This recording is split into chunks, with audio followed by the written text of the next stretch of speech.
할렐루야. 오늘 또 참으로 좋은 날입니다. 오늘은 10월 17일 목요일입니다. 오늘 또 하시는 일마다 주님께서 함께 해주셔서 형통하기를 축복합니다. 오늘은 에레미야 22장 1절에서 9절 말씀을 통해서 성읍이 황폐해진 이유, 성읍이 황폐해진 이유라는 제목으로 함께 묵상해 보도록 하겠습니다. 먼저 본문을 읽도록 하겠습니다. 22장 제22장 1절. 여호와께서 이와 같이 말씀하시되 너는 유다 왕의 집에 내려가서 거기에서 이 말을 선언하여 이르기를 다윗의 왕위에 앉은 유다 왕이 너와 내 신하와 이 문들로 들어오는 내 백성은 여호와의 말씀을 들을지니라. 3절. 여호와께서 이와 같이 말씀하시되 너희가 정의와 공의를 행하여 탈취당한 자를 압박하는 자의 손에서 건지고 이방인과 고아와 과부를 압제하거나 학대하지 말며 이곳에서 무죄한 피를 흘리지 말라. 4절. 너희가 참으로 이 말을 준행하면 다윗의 왕위에 앉을 왕들과 신하들과 백성이 병거와 말을 타고 이 집 문으로 들어오게 되리라. 5절. 그러나 너희가 이 말을 듣지 아니하면 내가 나를 두고 맹세하노니 이 집이 황폐하리라. 여호와의 말씀이니라. 6절. 여호와께서 유다 왕의 집에 대하여 이와 같이 말씀하시니라. 내가 내게 길르앗 같고 레바논의 머리이나 내가 반드시 너로 광야와 주민이 없는 성읍을 만들 것이라. 7절. 내가 너를 파멸할 자를 준비하리니 그들이 각기 손에 무기를 가지고 네 아름다운 백향목을 찍어 불에 던지리라. 8절. 여러 민족들이 이 성읍으로 지나가며 서로 말하기를 여호와가 이 큰 성읍에 이같이 행함은 어찌 됨인고 하겠고 9절. 그들이 대답하기는 이는 그들이 자기 하나님 여호와의 언약을 버리고 다른 신들에게 절하고 그를 섬긴 까닭이라 하셨다 할지니라. 아멘. 9절까지만 봤습니다. 본문 요약은 이렇습니다. 하나님이 유다 왕과 그의 신하와 백성에게 의와 공의를 행하여 탈취당한 자를 압박하는 자의 손에서 건지라고 말씀하시죠. 그리고 이를 준행하면 유다의 궁전과 성읍이 존속될 것이나 그렇지 않으면 이 집이 황폐하리라고 말씀하십니다. 이에 여러 민족은 멸망한 유다를 보고 서로 묻고 답할 것이라고 말씀하시는 내용입니다. 질문과 묵상하기 1. 내 옆에 이방인과 고아와 과부는 누구입니까? 그들이 학대받지 않고 무죄한 피를 흘리지 않게 하고자 내가 해야 할 일은 무엇입니까? 3절에 보게 되면 여호와께서 이와 같이 말씀하시되 너희가 정의와 공의를 행하여 탈취당한 자를 압박하는 자의 손에서 건지고 이방인과 고아와 과부를 압제하거나 학대하지 말며 이곳에서 무죄한 피를 흘리지 말라. 하나님이 에레미야에게 유다 왕의 집에 가서 전할 말을 알려주시는 것이죠. 그 말씀은 정의와 공의를 행하여 탈취당한 자를 압박하는 자의 손에서 건지라고 말씀하시는 것입니다. 하나님이 우리를 지도자로 세우신 것은 권세를 부리도록 하기 위함이 아니죠. 연약한 자의 짐을 대신 지고 공동체의 선을 이루고 덕을 세우도록 하기 위함인 것입니다. 내가 있는 곳에서 무죄한 피가 떨어지지 않도록 적극적으로 공동체를 돌보아야 한다는 것입니다. 이것이 하나님이 말씀하신 정의와 공의라는 것을 우리는 알아야 되겠죠. 그래서 내 옆에 이방인과 고아와 과부는 누구입니까? 그들이 학대받지 않고 무지한 피를 흘리지 않게 하고자 내가 해야 할 일은 무엇입니까?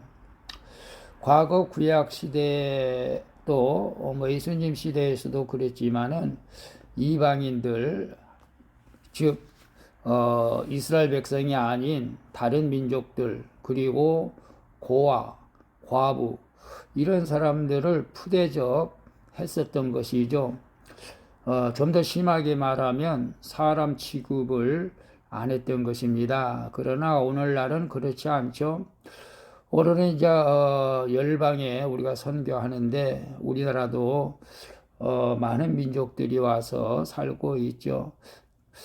그래서 다문화 시대인데 다문화 시대에서 우리나라는 그래도 이국 사람들을 잘 포용하는 편인데 그런 것은 좋겠지만 지나치게 해서 또 우리 민족성을 잃으면 안 되겠죠. 그러나 우리는 모두를 사랑해야 한다는 것이고 특별히 우리 주변에 고아 또 홀로 사는 여자분들이 있다면 그들을 불쌍히 여기고 또 구제할 일이 있으면 구제해 줘야 된다는 것을 말씀하고 있죠. 뿐만 아니라 우리 주변에 믿지 않는 사람들 우리가 그런 분들을 불쌍히 여기는 마음을 가지고 살라라고 하는 뜻인 줄로 믿습니다.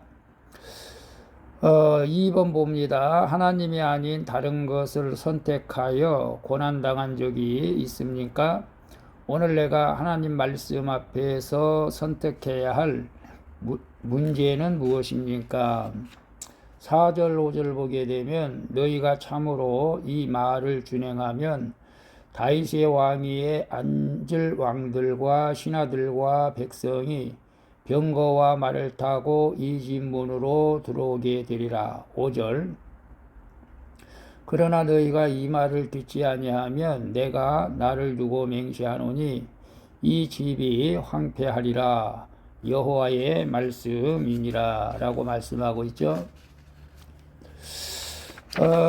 하나님은 백성이 하나님 말씀을 준행하면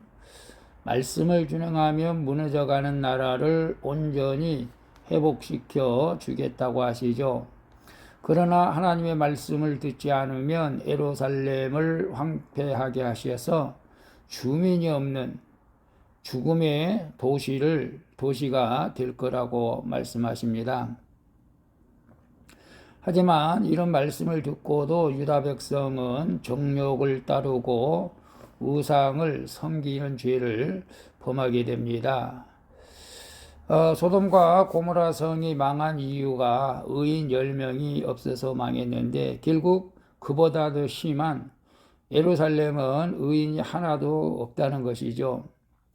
따라서 우리는 말씀으로 무장하여 능히 하나님을 선택해야 하는 것입니다. 악한 길로 가는 자는 심판을 피할 길이 없다는 사실을 우리는 알아야 됩니다. 그래서 하나님이 아닌 다른 것을 선택하여 고난당한 적이 있습니까? 하나님이 아닌 다른 것을 선택한다고 하는 것은 우상숭배겠죠. 하나님보다 더 귀하게 사랑하고 여긴 것들을 말하겠죠. 물질일 수도 있고 사람일 수도 있고. 그래서 내가 고난당한 적이 있습니까? 제가 그런 적이 있었다고 말씀했죠. 과거에 하나님보다 물질, 사업, 또 부모를 더 공경한다고 하면 언뜻 보면 잘한 것 같지만 그러나 그것이 우상이었던 것을 생각합니다. 오늘 하나님보다 더 우리에게 소중한 것은 없는 줄로 믿습니다. 그리고 오늘 내가 하나님 말씀 앞에서 선택해야 할 문제는 무엇입니까? 글쎄 우리 각자 한번 생각해 보시기를 바랍니다. 오늘 내가 하나님 말씀 앞에서 선택해야 할 문제. 인간관계 문제, 물질의 문제, 또 여러 가지 또 신앙적인 문제 한번 생각하시면서 하나님께서 기뻐하시는 일들을 선택할 수 있기를 축복합니다. 3번 봅니다. 하나님을 잊고 말씀을 버린 채 우상을 섬기기에 내가 속한 가정과 직장 공동체가 황폐해지진 않았습니까? 구절에 보면 그들이 대답하기는 이는 그들이 자기 하나님 여호와의 언약을 버리고 다른 신들에게 절하고 그를 섬긴 까닭이라 하셨다 할지니라. 유다가 멸망한 후 여러 민족이 그 이유를 물을 것이라고 하죠. 왜 유다가 멸망했느냐? 정치를 잘못했느냐? 아니면 그 이유가 무엇이냐? 뭐 이런 것들에 대해서 묻겠죠. 그리고 그들은 유다 백성이 하나님과의 언약을 버리고 다른 신을 섬겼기 때문이라고 스스로 답할 것이라고 말합니다. 이 큰 성읍 예루살렘이 황폐해진 것은 궁극적으로 하나님과 유다의 관계에 문제가 생겼기 때문인 것이죠. 그래서 우리는 하나님을 잊고 말씀을 버리는 데서 모든 문제가 시작된다는 것을 알아야 됩니다. 정의가 시행되지 못하는 것도 우상 숭배이기 때문인데 외적인 불의는 내면의 부정을 드러내는 것이죠. 하나님과의 관계가 회복될 때 사람과의 관계도 회복되는 역사가 일어나게 됩니다. 그래서 하나님을 잊고 말씀을 버린 채 우상을 섬기기에 내가 속한 가정과 직장 공동체가 황폐해지진 않았습니까? 우리가 하나님의 말씀을 잊고 불순종하여 가정, 직장, 교회 공동체가 황폐해지지 않는 그런 우리 믿음을 가져야 된다는 것이죠. 더 나아가 나라를 우리가 또 생각해야 되겠죠. 이 나라가 지금 그 동성애 차별 금지법을 또 시행하라고 해서 우리 믿는 사람들이 이번 27일 날 광화문에 100만 명 모여서 이 일을 저지하려고 합니다. 이 나라도 하나님이 원하지 않는 것을 행하면 결국 이 나라도 온전해질 수가 없는 것이죠. 오늘 우리는 이 나라를 위해서 정말로 이 나라가 하나님의 말씀 가운데 온전히 세워져 가는 나라가 되기 위해서 기도하고 저도 이번에는 광화문에 나가려고 합니다. 함께 모여서 기도해서 이 나라가 우리 믿음의 국가로 든든히 세워지도록 우리 모두 기도해야 할 줄로 믿습니다. 기도하겠습니다. 주님, 고아와 과부 같은 연약한 자를 학대하지 않고 그들의 짐을 대신 지고 하나님의 선을 이루게 하여 주시옵소서. 그리고 내 힘으로는 하나님을 선택할 수 없음을 인정하고 말씀의 힘으로 주님을 택하게 하여 주시옵소서. 주님, 하나님과 깨진 관계를 회복하여 말씀을 붙잡고 오직 주님만 섬기게 하여 주시옵소서. 날마다 주님의 은혜가 아니면 살아갈 수 없는 연약한 죄인임을 고백합니다. 오늘도 주님께서 크신 은혜를 베풀어 주셔서 살게 하시니 감사드리며 날마다 은혜를 베풀어 주신 예수 그리스도의 이름으로 기도합니다. 아멘. 우리 찬송가 하나님의 은혜로 함께 찬양 부르고 마치도록 하겠습니다. 오늘도 수고하셨습니다. 사랑합니다. 축복합니다. 샬롬.